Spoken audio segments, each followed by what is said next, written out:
булак өмүр бою ошол элибиз суу ичип келген.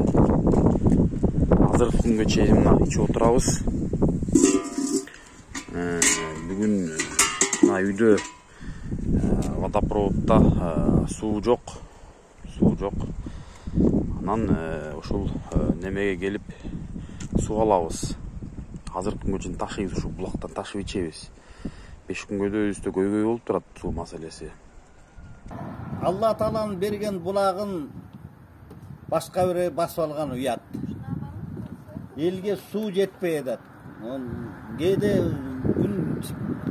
күнүгө болсо болот, болбой токтоп калат. Анан ушу булакка элдин баары келип ичет да.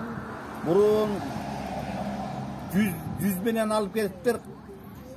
Жакында полный 200 менен булакты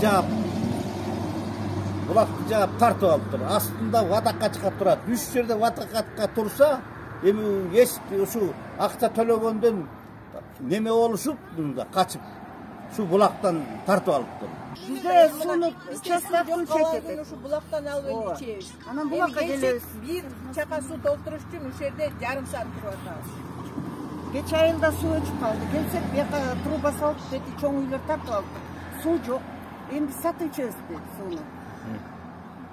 Үйде бала бакыра деген бар, неберелер деген бар. Если правительство и все наши бишкунгейские не обратят внимания, мы вот эту дорогу перекроем. Хватит с народа пить кровь!